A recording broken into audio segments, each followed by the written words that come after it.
in power, whether red or blue. I could not care less about Texas, me and you. They created this give me country that don't value hard work. For a Texan to survive, all we need are some seeds and dirt. Texan rise, don't you hear your call? Got to save your country, for it's long gone. Texan rise, don't you hear your call? Got to save your country, for it's long gone.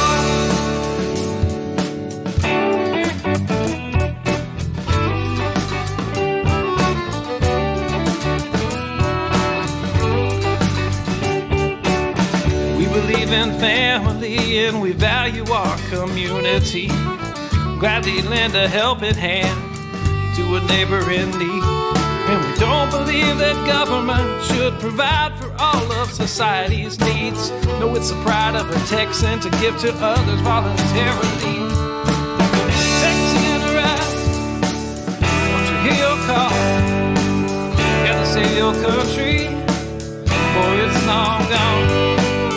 Texan rise, don't you hear your call? Gotta save your country, for it's long gone.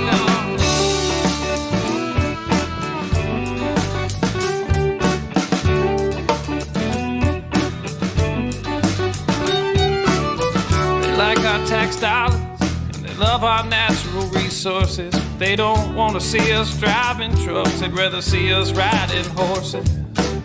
And now they want to ban our guns, you know, especially the ones that look scary. But may I remind you of the Gonzales Cannon and the Alamo heroes we buried. Texan rise, don't you hear your call? Got to save our country, for it's long gone. Texan rise, don't you hear your call? Got to save our country, for it's long gone.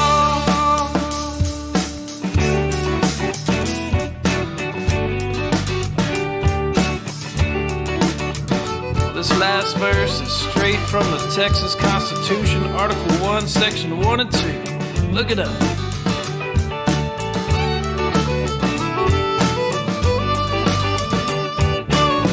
Texas is an independent state, yet presently we suffer. We no longer possess the right to locally self-govern. And now it's time as a people in which all political power is inherent. And in such manner we find expedient, we reform or abolish our government. I said, Texan rise, don't you hear your call? Got to save your country, for it's long gone. Texan rise, don't you hear your call? Got to save your country, for it's long gone.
Well, good evening, everyone. Here I am for my late night cup of coffee. And it's not late night. I mean, it's literally 9:30, right? So, so here we are. We're doing our break. And if you have never joined us before, I'd like to welcome you to my weekly coffee talk where I take a break from the work that has to be done and grab a cup of coffee. I mean, not like I wasn't drinking coffee before, and not like I won't be drinking coffee after, right? But I take a little coffee break, and we have a little conversation. We catch up on the news of the day, things that are important that I need to decompress, and of course, a healthy dose of your questions. So, look, let's just rip the Band-Aid right off of this bad boy.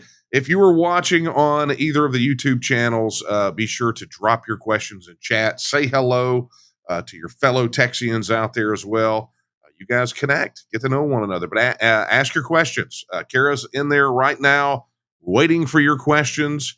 She is going to collate them and get them all ready, and I'll tackle them. And I'm going to spend probably the bulk of tonight answering your questions, as long as we got them right within the hour time frame, of course. But also, if you're submitting your questions on YouTube chat, remember on both channels, be sure to like, subscribe, and hit that notification bell. That helps us make sure that you stay connected to everything that we're doing. You get notified every time we post a new video, and we got lots of videos that are being posted right now.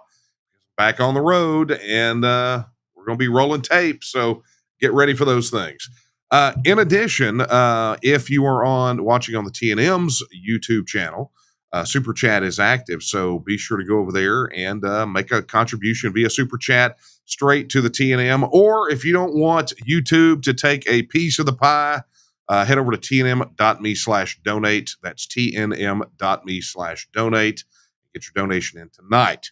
Additionally, if you're watching on the Facebook pages, be sure to like and share and comment. Like, share, comment. Twitter, retweet. Twitch, do the Twitch thing. I don't know. And of course, again tonight, we are, this is the second time we're broadcasting in a Telegram group, which is really cool. I'm glad they rolled this feature out. So those of you that are members of my Daniel Miller's True Texans Telegram group, be sure to head over there and, you can check it out.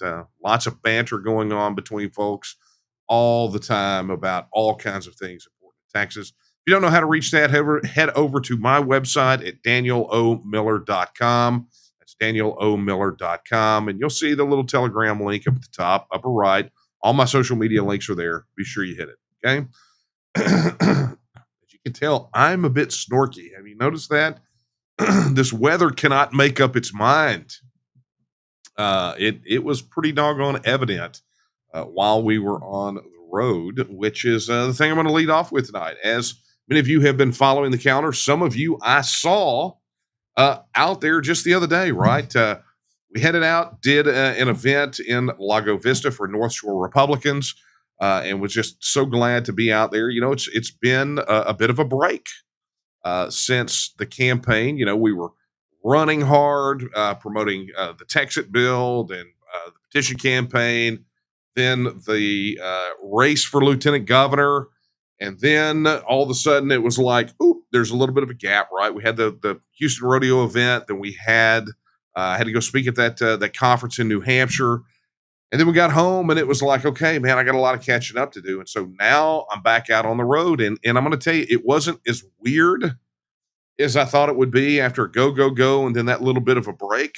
It felt really great to be out there visiting with so many of you and watching people excited still about Texas independence, right?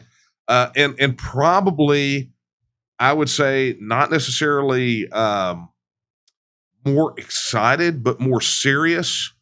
It's like their excitement never died down, but there is a seriousness among people right now because they know the stakes are higher than ever before.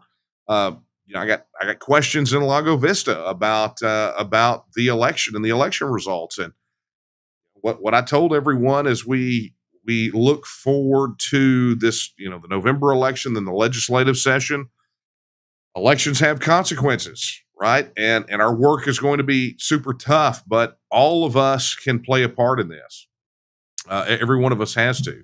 It's all political power is inherent in the people. Not all political power is inherent in the person. I got questions at Lago Vista about, well, what's the time frame? And it's like, well, look, if it was entirely up to me, If I had a magic wand, it would have been done August 24th, 1996 when I crossed the line in the sand, but that's not how this works, right? So all political power is inherent in the people. And so that means we have to reach the people, and it takes people to reach people. And so that's why I tell everyone you got to get some perspective on it and you got to get in the game. You cannot rely exclusively. You can't look at me and go, well, what have you been doing for 25 years? Well, I've been busting my tail while everybody else was, waiting for this thing to happen. But now people are not waiting anymore. They're ready to go do this. And I have to tell you, the excitement is just phenomenal. I mean, it's just phenomenal. I'm having I'm meeting some of the most interesting, some of the most excited, some of the most passionate people that I've seen in the 25 years that I have been engaged in this fight. And it's not just raw passion, right? I mean, that's an ingredient, but it's a raw passion tempered by a discipline that will be necessary to get the job done. And I got to tell you, I'm super excited. So went from Lago Vista there at North Shore Republicans, which, by the way, Kara and her family, phenomenal hosts. And just thank you guys so much for the invitation to come out there and speak to your group. Then we moved on to Cypress. So I paid a surprise visit to one of our meetups there in T&M Cypress. Chris Powell and the guys over there, Chris and Jessica, hosting a meetup there in Cypress. Oddly enough, at a venue that I had spoken at about a year ago when we were out there stumping for the Texan legislation. So it was, I knew exactly where it was, stood in the exact same spot, and had a really energetic, ready to go crowd. Almost the entire room. I would say probably a good 3/4 of that room were brand new people. So it was great. Got to pay that surprise visit. Then, of course, this morning, wound up down in Sugar Land speaking to the Fort Bend Executive Council, which is a group of influential folks, business people, and got to have breakfast with them at 7:00 this morning. So, yeah, and then turn around, come right back home. So it's going to be these stretches. We've got a couple days back, and then we've got leadership training for district directors and local coordinators and deputy local coordinators going on in Deer Park. That's going to be happening this weekend. And of course, it's happening this weekend, well, because we need to get it done, but also because tomorrow is one of the high holy days on the Texas calendar, right? It's San Jacinto Day. It's the day that we commemorate the defeat of a tyrant's army by a band of ragtag volunteers who were just committed to seeing independence get done, right? It's the Battle of San Jacinto. Not even 24 minutes, and it's over because the strategy worked. Bide your time, work until your enemy is in the position you need them to be in, and then you strike. Swift, decisive, and it was all over, and our independence was secured, right? So San Jacinto Day is a day that we should all celebrate. As a matter of fact, if you like to celebrate holidays with fireworks, and you can buy them on San Jacinto Day, you can thank the T&M for that, because that was not a thing until we drafted and got the legislation passed. Both that and Texas Independence Day, by the way. I mean, I figure if people are going to celebrate July the 4th and Cinco de Mayo in Texas, we should at least be able to celebrate our holidays with fireworks, right? So, it's not all sexy topics like Texas that we work in the legislature, the Gold Depository Act. Sometimes it's just like, our holidays should be on the same level as everything else that the state says we should celebrate or can't celebrate. Makes sense, right? Wow. And I got a lot in. I mean, we're like 10 minutes in, and I just did a big verbal dump on you guys. Interesting. It's because I want to get to your questions tonight. I mean, we talked about it last week that I haven't been able to get to your questions a good bit. But look, I want to spend a little bit of time talking about San Jacinto really quickly, right? Because there are some definite lessons related to the Battle of San Jacinto and the Texas Revolution that I think we probably need to visit. And one of the things is a statistic that I had read many years ago when I was just you know how it is in an organization. You got people that come in, they go out, they come back, they go out, they come in, and it's every organization, right? It's not unique to us. But I will tell you that and confess that for a long time it felt unique to us, right? I mean, it's when you know that the secret to victory is creating the critical mass necessary, right? I say it, all political powers inherent in the people, but it's about getting enough of those people at the same time to move in the same way, to do the same thing, to get the job done, right? Sam Houston, I say it all the time, Sam Houston didn't win the Battle of San Jacinto with a bunch of cheerleaders. He didn't win the Battle of San Jacinto with an army of people all just kind of out running, doing their own thing, right? It was about building enough people to move those people to a specific action in a fashion that would guarantee victory. And so, it really used to frustrate me. People come in, people come out. And granted, to a certain degree, it doesn't frustrate me. It just makes me mad, right? That sometimes people get a little short-sighted. But the fact of the matter is, I read this statistic where it said that 60% of the people that initially volunteered to be in the Texan army never served all the way through to the Battle of San Jacinto. They would join up, their passions would burn bright. First time something got hard or they had something else to do, I got to go tend my farm or whatever. Ooh, they were gone. They were gone. Adios, right? They would go. Now think about that. 60%. 60%. So that means that out of everyone who signed up in the Texan army that said the Mexican government has disregarded the Constitution, it has been overthrown by a dictator who is trying to come in and effectively murder everyone, but suddenly they got better things to do, right? I just don't know if this is my thing anymore. Oh, you mean you want me to march? Oh, you mean I have to bring my own rifle? I mean, that's what happened. That's how they behaved. Had everyone that joined stuck, we might have had Texas independence on March the 3rd, right? The Alamo may have never fallen. I mean, you could play those what if scenarios all you want to, but look, I know this. If ifs and buts were candy and nuts, we'd all have a Merry Christmas, right? It's not about replaying the past and playing all these what ifs, but it's about mining out those lessons.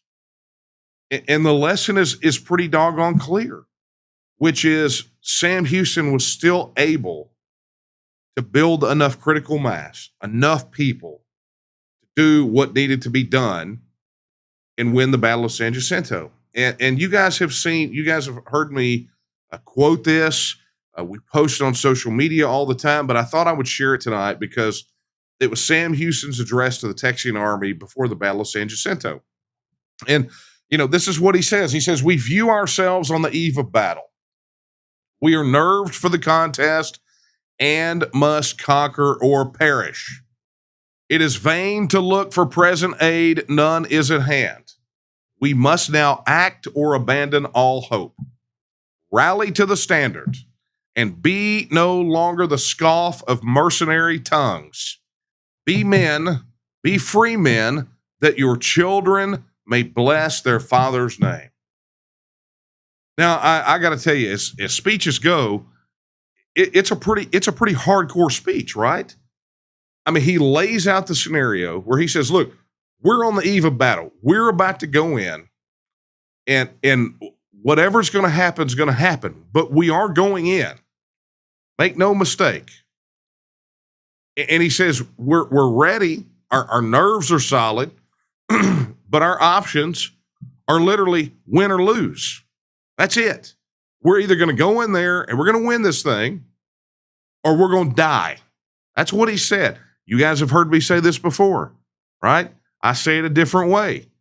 August 24th, 1996, I pledged to see Texas free and independent and work to make that happen, or until the gravedigger pats me in the face with a shovel, right?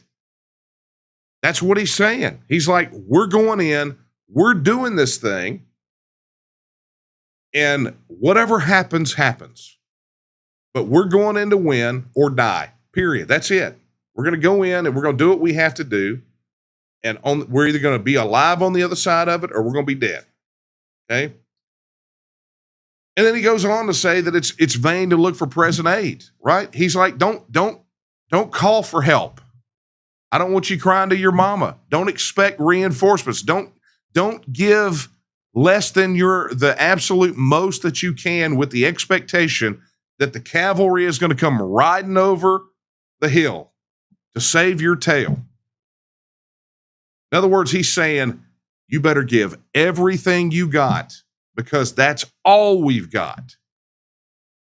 But he says it right here. He says, we must now act or abandon all hope. That's it. It's the stakes. You either act now or just forget it, right? Together, we act, or there is no hope. Then he tells them to go out and engage, to rally to that standard, to be under one banner, to serve one cause, and put all of the naysayers to shame. Take all of those pessimists, all of those naysayers, and put them in their place. But more than that, he specifies that it is an act of being a free person, a free man, and how that can build a legacy so that future generations can look back at that act like we're doing right this second and understand what they did and how utterly amazing it was. So, kudos to all of you that are living in that spirit of the Texan army that went out and won San Jacinto. I want you all tomorrow to have a phenomenal San Jacinto day and take the time to celebrate, to remember, to commemorate, put out your Texas flags, put out your independence flags. And if you're in an area where it allows it, right? Because I'm not trying to be irresponsible here. Definitely fire off a few Roman candles and bottle rockets in celebration, because it was our forefathers, the people who created this Texas that we live in right now, the ones that we are trying to live up to their legacy. Tomorrow is the anniversary of when they delivered independence to us and set a shining and sterling example of the kind of people that we should be.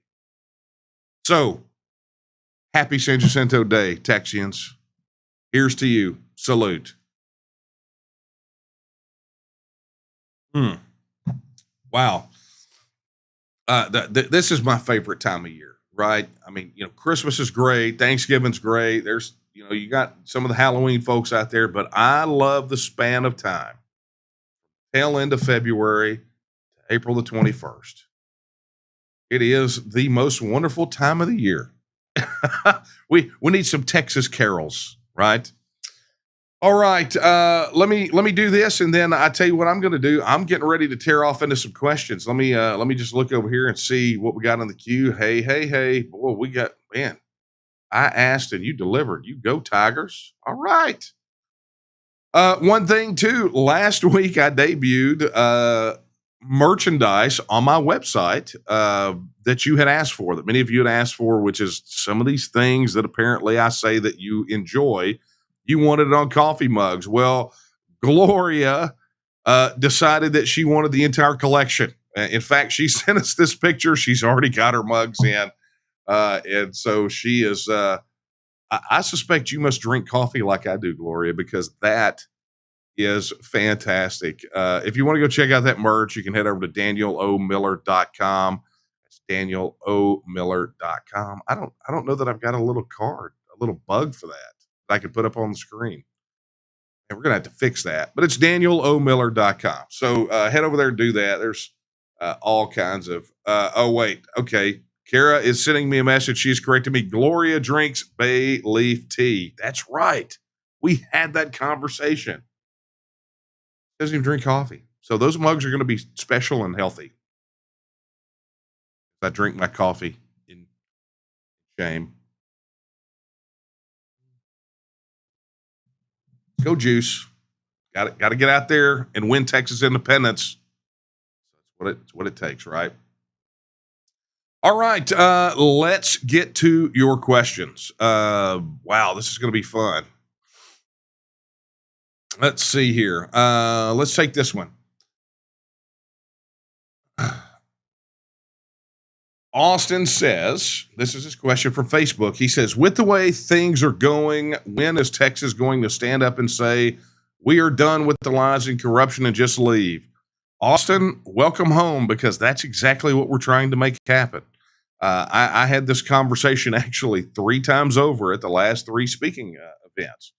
The fact of the matter is that with the way things are going, like I said, if it were solely up to me, this would have been done August 24th, 1996, and I could have gone on and been whatever I was going to be in my career, right? I'm still doing my career, right? But the vast majority of my time is consumed by working to try to make Texas free and independent by connecting with the people of Texas. So, if it were solely up to me, but this is about the people, all political powers inherent in the people. So when are the people going to be ready? Well, I'm going to tell you right now, the people are ready for Texas, but apparently the people are having a very difficult time trusting an electoral system and putting the pressure on their legislators to get it done. And if the people would be, like we talked about earlier, and be an example of the Texan army, band together in a disciplined fashion and move forward all at the same time, we could get the dadgum job done. But, there are people out there that want to hokey pokey and play and do all that, and I don't have time for that. You have to understand independence is not a hope, wish, or a dream. It's not a hobby, right? It's not a career. It's a way of life. It's what we do. And that actually flows to a question that I got. I think it was in Cyprus from somebody who's like, what happens to the T&M after the vote? Well, we keep going.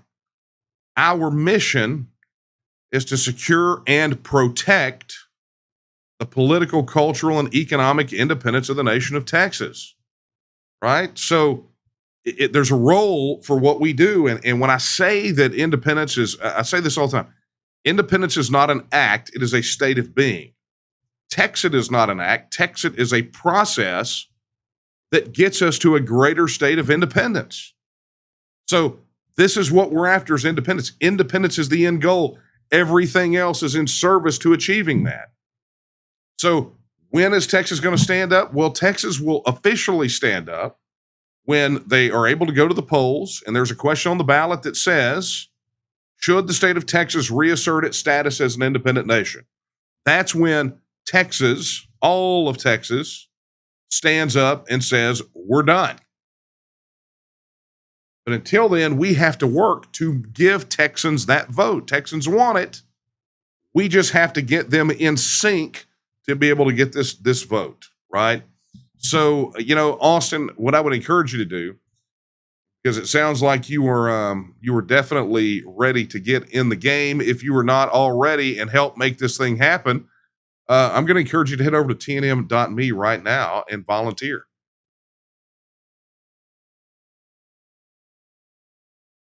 It's tnm.me/volunteer. Sign up, help us out, right? Be a part of the solution.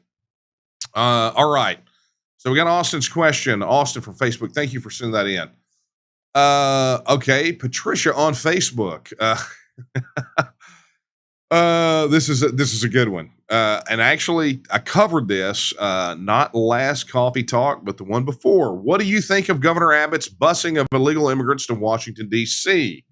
I think they need to make stops along the way at Nancy, Kamala's, and others' streets. Well, if you'll go back to coffee talks, right? I think it was not last week, but the week before. One of the things you'll see is that was our idea 12 years ago. We first proposed it as a private organization. Now, I've got some challenges with it being done as a state program because we're at a point now where we don't need to be making a point. We need to be making our border secure. And we do that by having the governor declare what's happening on the border an invasion, invoking his authority under Article 4, Section 7 of the Texas Constitution, and acting fully as the commander in chief and calling the full Texas military department to defend the border. Call them up, all of them. And what you don't have, shift $2 billion of that $3 billion budget to the Texas State Guard, fully militarize them and turn them into a border protection force.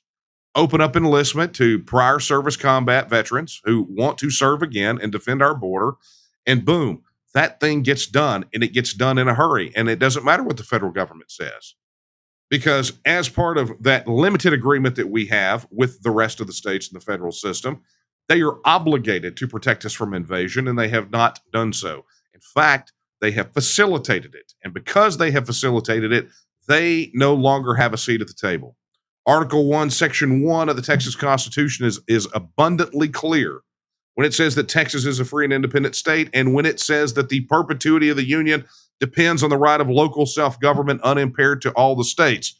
The moment they impair us from our government in Texas doing its duty to protect its citizens, then they, again, no longer have a seat at the table. So, Patricia, I would suggest going back on a couple of those. I did an interview, I guess it was last week on Real America's Voice, talking about the program. And you can find that on our YouTube channel as well. So, Patricia, thank you so much for your question. Okay. Rick wants to know who sang the opening song and title. That is the executive director of the Texas Nationalist movement. That is Nate Smith. You can hear it every single time we fire up this program, this broadcast, at the beginning and generally at the end. And, connect with Nate. When you come to T&M events, 9 times out of 10, Nate will have his guitar. And if you badger him to sing it, he will sing it. But that's not all, because he's got more than that one song about Texas independence. Like one about, it's Nate. So Nate Smith, the executive director of the organization, is the one who does it. So thanks for that, Rick. Okay. Chris Powell says we need to get on Rumble. Absolutely true. We have streamed there on Rumble before.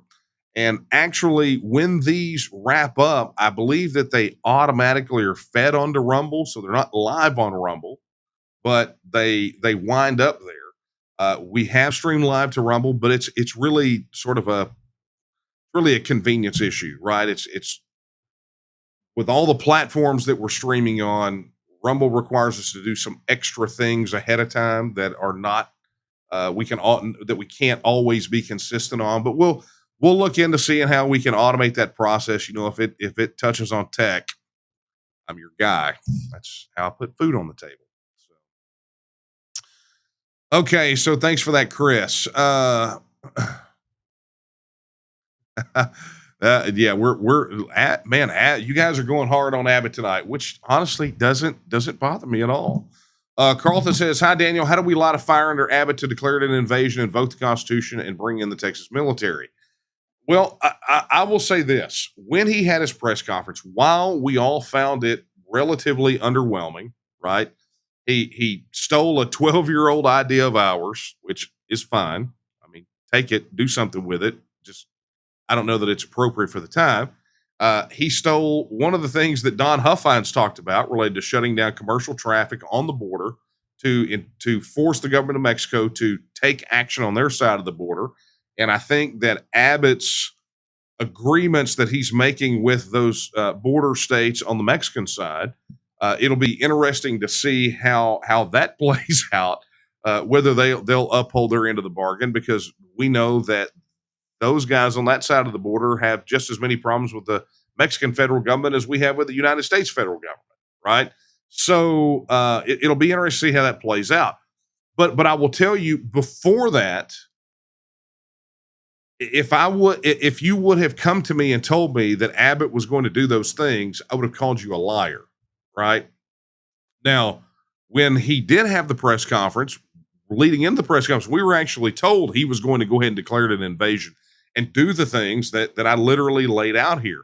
But word on the street is that he pulled out at the last second from doing that because the DPS, the head of the DPS, said that they weren't going to participate. So I don't know. We're gonna run that down and see if we can find out some specifics about why that happened. But the bottom line is, Abbott is under tremendous pressure right now, and if he's under so much pressure that he's digging in the archives of the TNM website and he's cribbing off of Don Huffines even after the primaries, then that tells you that there is an amount of pressure that can be placed on him. And look, that applies to any of these politicians, right?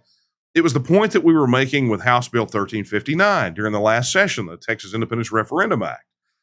It's exactly why we did what we did and why we're going to do it to the power of 10 in this next legislative session, is they do respond to pressure.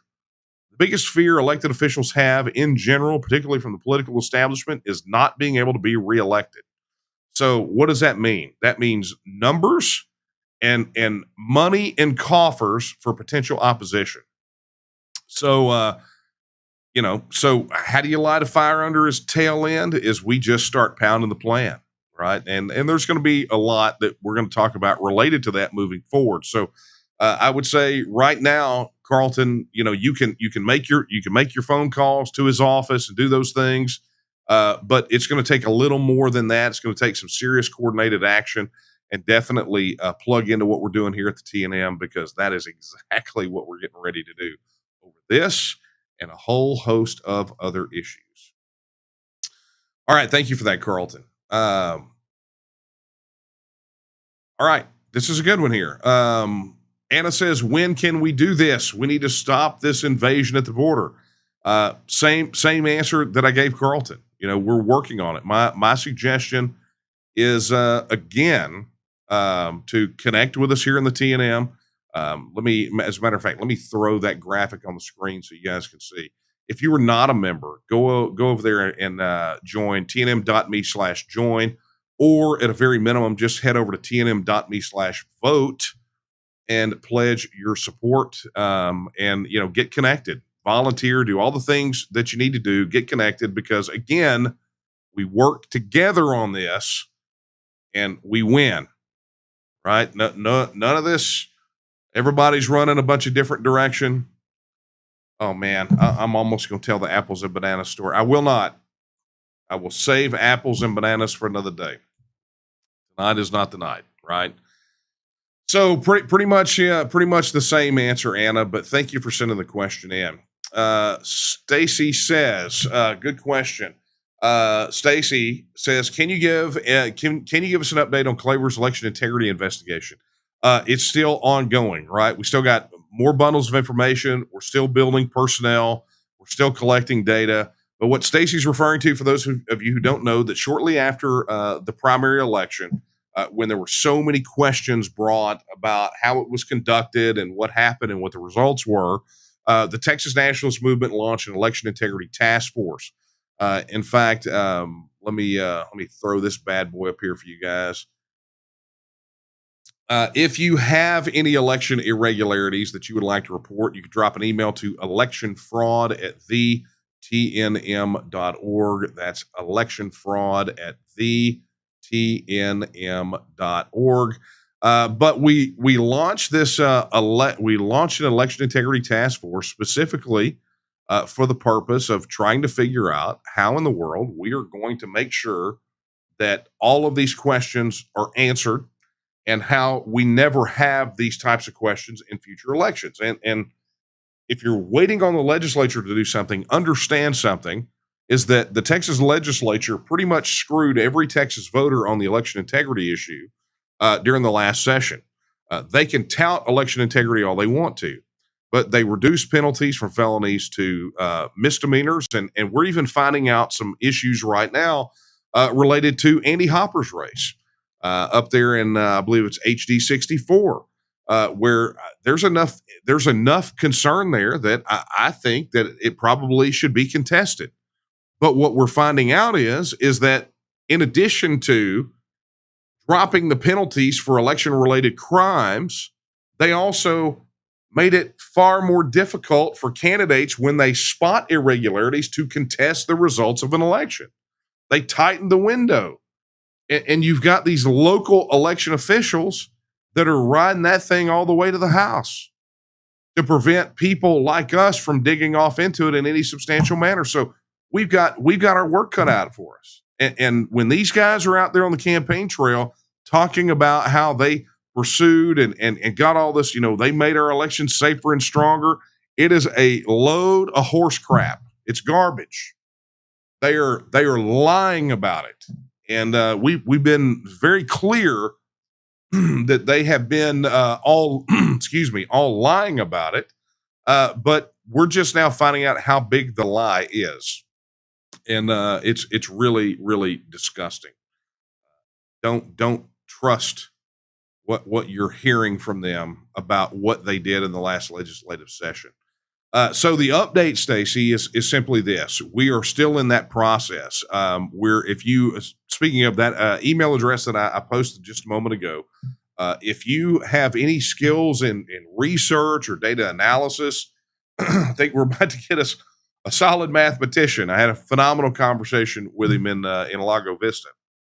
But the bottom line is we're looking for volunteers to help out. I mean, this is a monumental task.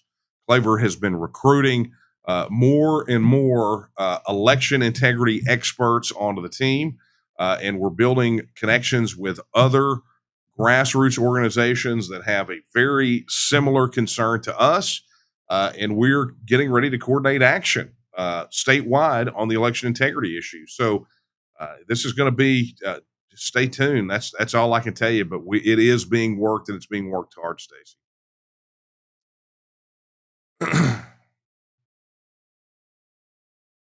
All right, so let's find this out. Here we go. I like this. This is a good San Jacinto Day one. Manuel Chapa, Manny. I saw Manny and his wife Debbie. Saw them in Cypress yesterday, and I got to tell you, drove all the way up from Corpus to come up there and be with us during that meeting in Cypress. And I got to tell you, this couple are phenomenal. They are in the process of becoming district directors in the Texas Nationalist movement. They're going to be working those really oddly drawn districts down there from Corpus all the way down south to the river. So, Manny and Debbie, I can't thank you enough. Every time I see them, they are two of the most encouraging people you will ever meet. They are dedicated, they are serious, but they are also encouragers. And so, Manny, thank you for that. And I can understand why you are proud of your family members who fought in the Texas Revolution. I'm proud of mine. My first Texas ancestor was at the Battle of San Jacinto. It was literally our first Texas ancestor for our family was at the Battle of San Jacinto, marching right alongside. And it's a point of pride, but it's also a reminder of the responsibility that we have to honor the legacy that they left, right? This legacy that they built because they sacrificed, they gave, and they fought so that Texas could be free and independent. And so we have to do what we have to do to honor that legacy. They gave it as a gift to us. Previous generations, maybe, I think you could say squandered it. But here we are. Now we're the generation that is going to reclaim that legacy. And Manny, I'm just proud to be side by side with you and Debbie. Thank you so much.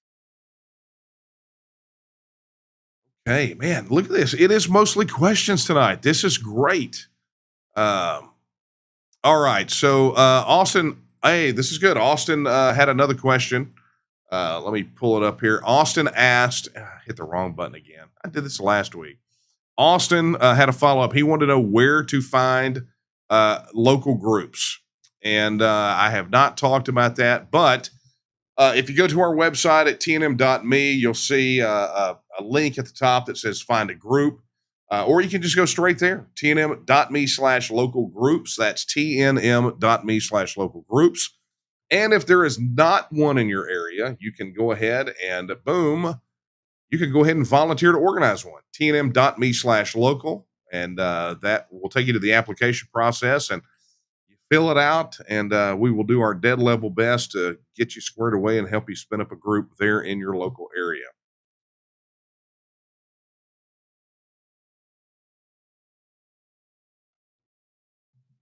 Oh yeah, I was having a drink of coffee and forgot to turn the screen off. What do you do, right? Okay. So let's get back to the questions. As soon as this cooperates, there we go.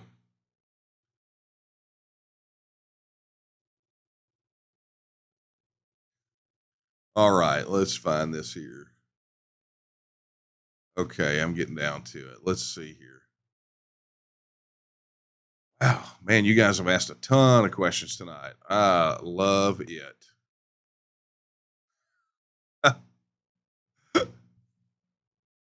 Okay, I'm doing this one. I was told to pay special attention. This question is from John. John says, "Hey, was it you and Kara that hit that skunk when you left Lago Vista?" And I ran over it and had to wash my car 6 times to get rid of the smell.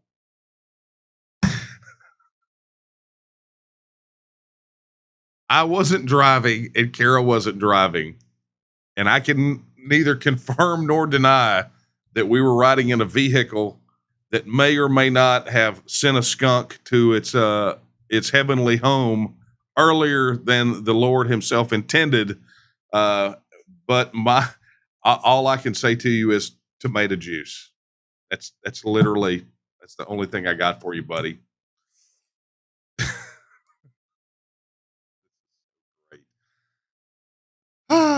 All right, so let me get to some of these questions. Man, you guys are piling them on. This is fantastic. Okay, here's one from Clark. Clark says, has anyone thought about starting up a TNM podcast? Clark, absolutely. We're always looking for content creators, whether you're a content writer, a podcast creator, whatever it is. We're always looking for people that want to help communicate. But yeah, I mean, theoretically, this is a podcast, right? But we're always looking for more content to help us spread the word to the people of Texas. So if you're the guy, let us know. Or if any of you out there that are watching want to start up a TNM podcast or want to help out, absolutely drop us a line. Head over to the volunteer page, tnm.me/volunteer, and drop a note, right? When you select other that you want to do other, it leaves a place for you to fill in and tell us, hey, I'd be interested in spinning up a podcast or, whatever it is you do. If you're a video creator, if you're a social media influencer, whatever it is, right? There's a place for you. Come help. All right. Moving right along. Okay.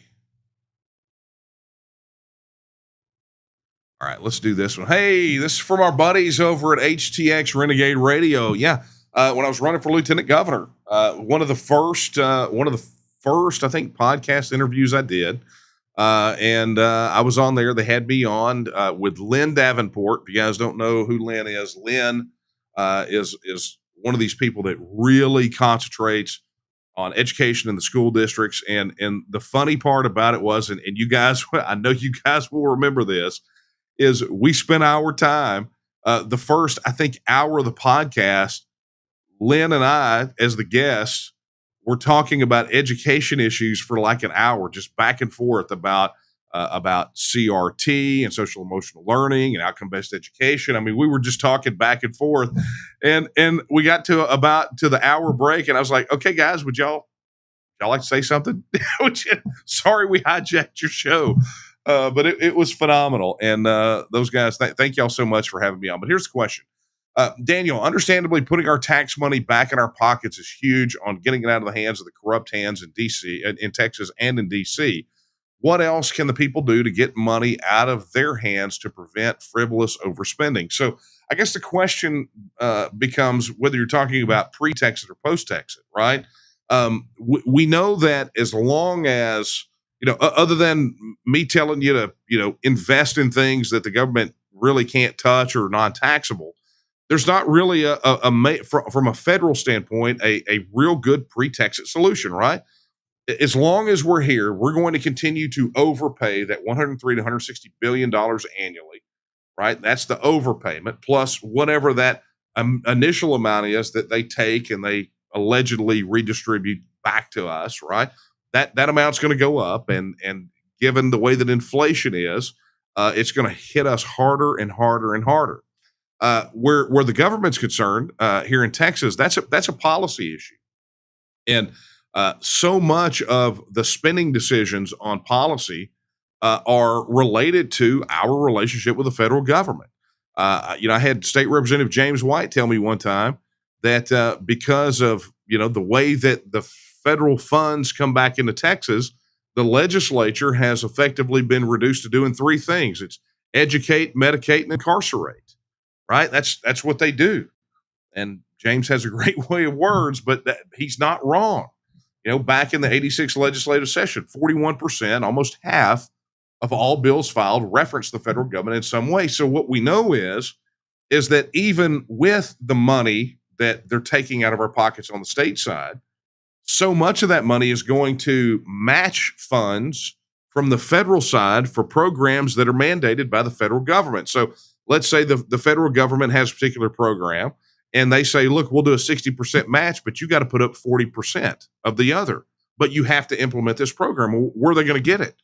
Well, they dip into our pockets to get it, right? And when they dip into our pockets to get it, instead of, maybe our money saying going to, sort of the basics in our local communities and flowing through the economy, that gets sucked up by government bureaucracy, right? And it misses, it gets to skip a step in building the economy, where we'd be spending it in local businesses and perhaps generating sales tax revenue to go to things that we want it to go to. Instead, what's happening is it's being absorbed and sucked up by a bureaucratic morass. So, this side of Texas, there's not a ton you can do other than continue to clamp down on the legislature to reduce spending. Look, one of the things that was very clear when I was running for lieutenant governor was that the state government has got an inefficiency and a spending problem, right? We talked about it quite a bit, not as much as I would have liked to out there campaigning. I mean, when you're in Corsicana and you get 15 seconds, you don't get a chance to talk about substantive issues like how the Texas economy is affected by government waste, fraud, and abuse and inefficiency, right? You don't get to talk about those things and highlight these programs and talk about agencies that either need to be eliminated or collapsed, substantially shrunk or eliminated or consolidated, right? You don't get to talk about those things. But it's a conversation that needs to be had. And unfortunately, it is not the sexiest topic for people to talk about, right? Everybody gets really mad about the taxes that they pay. But when you try to talk about, we really perhaps should combine these two agencies, man, people's eyes glass over. But understand that the tax burden, if we get nothing out of the answer to this question, understand that so much of the tax burden that we have here in Texas is directly related to the relationship that we have currently with the federal government. With the federal government out of the picture, you eliminate federal regulatory accumulation, which causes that 2% annual compression of GDP, which effectively gives everybody about a 600% pay raise, right? You get rid of that, and you eliminate the $103 to $160 billion annual overpayment, and the money that we're already paying to the federal government that stays here, right, that we allegedly give it, now it stays here. Now we can allocate it according to the priorities that we have. And then the money that's raised by the state government now could perhaps be less. And one of the things that I was able to talk about on the campaign trail as we talk about the elimination of property taxes is that Texas absolutely means we can eliminate property taxes. Absolutely. I mean, imagine that 103 to 160 billion dollar annual overpayment. You could absolutely completely eliminate property taxes and still have full funding plus surplus for everything. And with that much money flowing through the economy here in Texas, imagine no longer are we the ninth largest economy in the world, or perhaps the eighth. Maybe we're the fifth or sixth largest economy in the world. Or as Claver says, we're going to be as rich as Kuwaitis. I can't guarantee that, but I like the way he thinks. And I think he's probably closer to right on that than wrong. So anyway, hey, thanks for sending your question, guys. I appreciate that. All right, we got, let's see, we got about 9 minutes. All right, here's one. Well, doggone it. I hit that wrong button again, but this question was from Bradley Love. Bradley asked, what made me want to start getting engaged in Texas independence? and it's a story. It's a story I tell. I told it, I think, pretty in depth. One of the few times I've told it like in such detail on my interview on the Tom Woods show. But here's the high points. I grew up in a blue collar household. My dad was an iron worker. He was a Korean War vet, then an iron worker. He was an iron worker for 35 years. He retired. Mom was a secretary from the time I was born, almost to the day she died. And we always had enough to get by, but never enough to get ahead. But they were politically aware, right? Every night we would have dinner at the dinner table. TV would be on the background. People would be talking about, it'd be the news. And so that would be the dinner table conversation. So I always had a political awareness, right? I always knew what was happening, which made me an absolute beast at current events in school, as you can imagine. Also got me called a nerd a lot, as you might imagine as well. But when I graduated high school, I ran for mayor of my hometown when I was 18 years old. Because the thing is, if you don't like the way something is, change it. If you think you can make a difference, go make a difference. So that's what I tried to do. And there's a whole lot more to that story too. Maybe I'll tell that one day. But anyway, did not win that race. But I went on and continued to, be politically engaged. And I was answered an ad, went to a meeting with two brothers. We literally were the only people there. I showed up and they were there and nobody else. I was the only attendee at their meeting. But after some banter for about an hour, they gave me a challenge. They handed me a copy of the U.S. Constitution, a copy of the Communist Manifesto, said, go home, read both of these, and you tell us what the problem is in Washington, D.C. So I did it, and I took the challenge, and what I found out is that I was watching, and the concerns that I had on the federal side were valid because they were the implementation of principles of Karl Marx. And so that got me even more engaged. But starting about late 1995, early 1996, I was extremely frustrated, right? Working all these federal issues. And every time you thought you would maybe get a victory, you would lose 20 or 50 more, right? Because the federal government is a nonstop 24/7, 365-day freedom-eating machine, right? It's what they do. And so I was really frustrated. And then I was introduced to the concept of Texas becoming a self-governing independent nation, right? Had never considered it, never thought about it. But when it was introduced to me, I recalled a book that I had read and actually talk about it in Texas. I've talked about it before many times. As a matter of fact, my original copy of it is literally right over there. It's called Global Paradox by John Nesbitt. And he was writing about the telecommunications revolution. And while he was talking about its impact on the economy in a global sense, he had an interesting thesis where he talked about the world's trends point overwhelmingly toward economic interdependence on one hand and political independence on the other. And he cited this paradox that while you and I can now buy product via the telecommunications revolution from anywhere in the world that we want to, and people would think, well, that just kind of eliminates barriers and boundaries. The paradox is that was not how it was playing out politically. In fact, what was happening was the exact opposite, is that it was creating a desire for people to engage more in autonomy and self-determination and self-government. And a statistic that he cited that at the end of World War II, there were roughly 54 recognized countries around the world, the fully sovereign, self-governing. And by the time that book was written, there were 192. And so you think of it in those terms. And when you think of it in those terms, you realize, okay, so all those people, they were just like us. They wanted to be they wanted to be governed by themselves and not some bureaucrats in a far-flung capital. And their only mantra was the best people to govern us just happen to be us.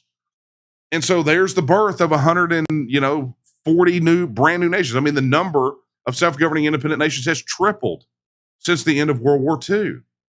So when the idea of Texas independence was introduced to me, it's like, well, this is part of a global trend. This is happening. Why haven't we talked about this before? And then I was introduced to Article 1, Section 1 and Article 1, Section 2 of the Texas Constitution, where Article 1, Section 2 says that it is the inalienable right of the people to alter, reform, or abolish our government in such manner as we may think expedient, right? So it's constitutionally protected right. It is an inalienable right, like the right to keep and bear arms, or the freedom of religion, or freedom of speech, freedom of assembly, or any of those things, right? And so that led me to August 24th, 1996 to make that decision. So that's the high points. I think I got into it a little more depth on the Tom Woods interview.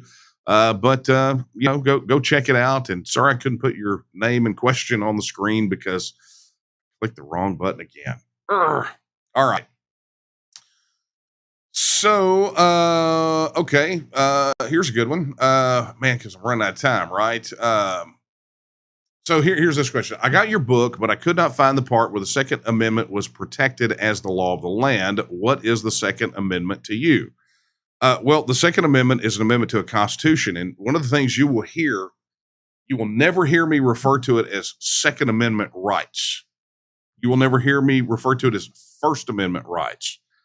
You will always hear me refer to it as the right to keep and bear arms, right? Or freedom of speech, or freedom of religion, right? You will hear me refer to the rights directly and never in the context of their amendment to the U.S. Constitution, because for me, it's really okay. If you haven't figured it out yet, for me, words matter. Okay, words have definitions, and how you use them and in the context you use them matters more than you can imagine. Because at the moment that the opposition can confuse the dictionary, they can define words to mean whatever they want to, like, I don't know, maybe male and female, right? So it is important that words have meaning and that we use them as though they have meaning. And so you will never hear. And one of the things I think we actually have at one of the nation builder meetings that we did many, many years ago is on the members section. Okay, so if you're a member of the Texas Nationalist movement, if you've gone to tnm.me/join, and you go to the members section and you look in the learning section, you will find the archives of those nation builder meetings. And I literally talk about not letting the opposition control the dictionary. In this, if I remember correctly, this was many years ago, I talked specifically about this, right? So what is the Second Amendment to you? The Second Amendment is an amendment to the U.S. Constitution because they enumerated rights because people were afraid the federal government was going to take them away, which they effectively have done, even though the Bill of Rights stays there, right? But I'm going to refer to it as the right to keep and bear arms, and I don't have to answer for Texas on the right to keep and bear arms because I firmly believe that Texans, by and large, in vast numbers, believe in the fundamental right to keep and bear arms without the type of restrictions that we see right now. And I know this because I believe that there are 8 guns for every man, woman, and child on the soil of Texas, right? So just like me, I'm just like every other Texan who firmly believes in a God-given right to keep and bear arms in defense of ourselves and against tyranny. That's what they're for. You want to hunt deer? That's cool. But honestly, that right to keep and bear arms is about way more than being able to hunt for food. It's about being able to protect your life, your liberty, and your property from anyone who would dare conspire to remove any of those 3 from you. Okay. Man, I hope I got that question answered for you. But thanks for sending it in. Someone asked, I hit it again. Someone asked, is Texan on Gab or Telegram? We are on everything, pretty much. We're on both of those. We're on Telegram. We're on Insta. We're on obviously YouTube, Rumble, Twitter, Facebook. I mean, look, it's everywhere. Go to tnm.me. Go to our website. You'll see some social media links at the top, and we're there. I think we may even be on. I mean, we're everywhere. So, not sure who sent that in, but thank you for that. All right.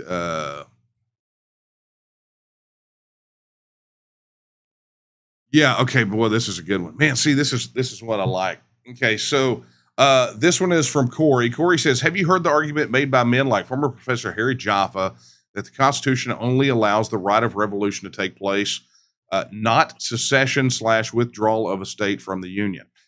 Let me go ahead and tell you, if it's some kind of crackpot theory from the anti-independence people, the answer is yes. I have absolutely heard it. Right, and what effectively Jaffa is doing is he is parroting Salmon P. Chase in Texas versus White, which, if you haven't read this yet, if you haven't read this book yet, I would encourage you to go do that, or you can head over to texitnow.org, where we gut Texas versus White in several sections over there. But it's always interesting because people like Jaffa use those words. The Constitution only allows, right?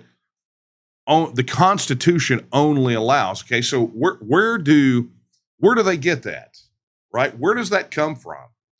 Because Article 1, Section 10 of the United States Constitution lists everything states are forbidden from doing. It's all there, right?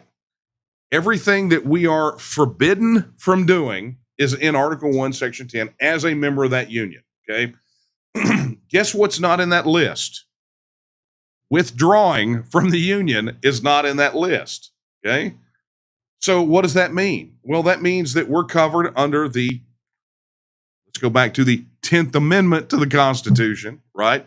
Which is a reservation of the right of sovereignty, because anything not delegated to the federal government, right? Any powers not granted to the federal government, delegated to the federal government, are reserved to the states and to the people, right? So it's very clear.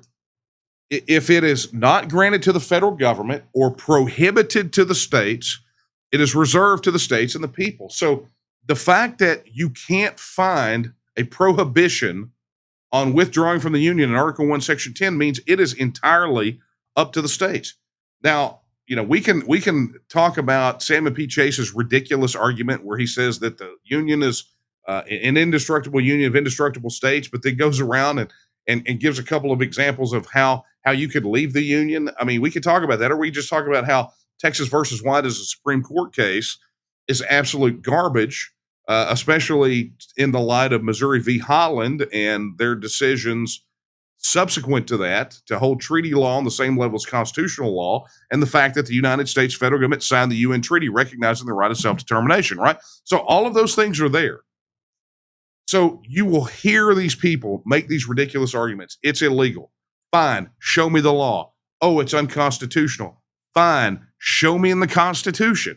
Pull out the Constitution, drag out Article 1, Section 10, read the list, and show me exactly where in that list a state is forbidden from withdrawing from the Union. And if you can't do that, then go pound sand. And I love how they drag out these third-rate adjunct professors from Bug Tussle Community College to say this kind of stuff. But I got to tell you, I would trust one of these third-rate adjunct professors from Bug Tussle Community College a lot of times than some of these alleged scholars from the big universities that parrot that kind of crap from Texas versus White. It is obvious that anyone who would tender that argument to say that a state cannot withdraw from the Union because it is not allowed in the Constitution, so it means that they haven't even read Article 1, Section 10. And if they haven't read Article 1, Section 10, then they can't even come to the table for a conversation. So that's the bottom line. But I would encourage you to go check out the website. Head over to texitnow.org or pick up a copy of Texit and read through it, because we pretty well destroy that argument right out of the gate. Okay, guys. It is, man, I'm 5 minutes over. See, this is what happens when I start taking questions. I love the questions. Guys, I'm sorry I see some that I did not get to tonight, and I sincerely apologize, but thank you so very much for your comments, for your questions tonight. And I just want to remind you as we wrap this thing up, I get my coffee, right? Get back to work. You know, the first thing I'm going to do is I'm going to take some allergy medicine. As soon as I get off of this thing, I am popping an allergy pill, man, because I am like, grr. Anyway, a reminder, if you have not become a member of the TNM, head over to tnm.me/join. That is tnm.me/join. Become a member today. And of course, look, we need volunteers. Head over to tnm.me/volunteer. Everyone can do something, and do it in the spirit of San Jacinto Day. An all-volunteer army, right? The Texan army march to victory. So do it in the spirit of San Jacinto. tnm.me/volunteer. And look, go join your local group. Don't be a lone ranger, right? Head out there, join your local group, tnm.me/local groups. And if there is not one where you are, step up and be a leader, tnm.me/local. And I got to show this again because this picture is just fantastic. Thank you, Gloria. Those mugs are available at danielomiller.com. All right. I will leave you tonight with the words that I leave you with every single solitary week at the end of every speech. And it is the words of that immortal Sam Houston when he said that Texas will again lift its head and stand among the nations. I believe that time is now. And the question is, will you stand with her? Good night, everyone.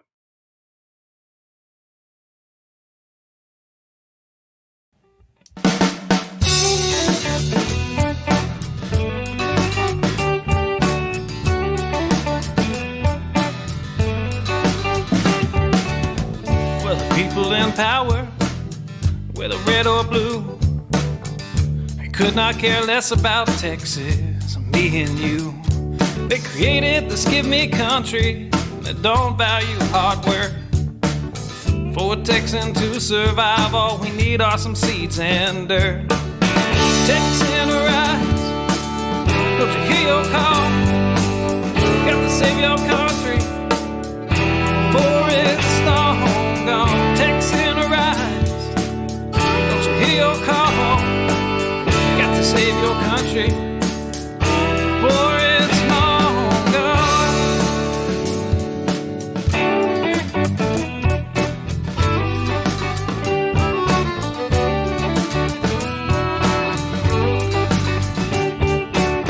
We believe in family and we value our community. Gladly lend a helping hand to a neighbor in need. And we don't believe that government should provide for all of society's needs. No, it's the pride of a Texan to give to others voluntarily. Texan rise, don't you hear your call? Gotta save your country before it's long gone. Texan rise, don't you hear your call? Gotta save your country before it's long gone.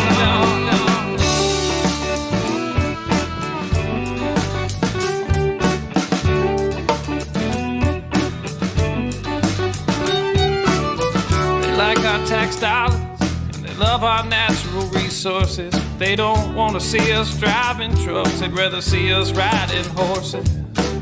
And now they want to ban our guns, you know, especially the ones that look scary. But may I remind you of the Gonzales Cannon and the Alamo heroes we buried. Texan rise, don't you hear your call? Got to save our country before it's long gone. Texan rise, don't you hear your call? Got to save our country before it's long gone.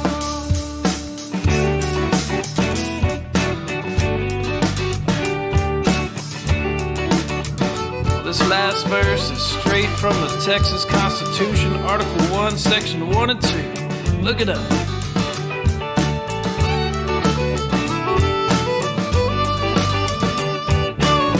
Texas is an independent state, yet presently we suffer.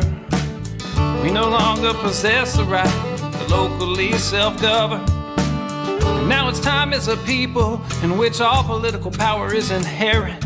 And in such manner we find expedient, we reform or abolish our government. I said, Texas in a rise, don't you hear your call? Got to save your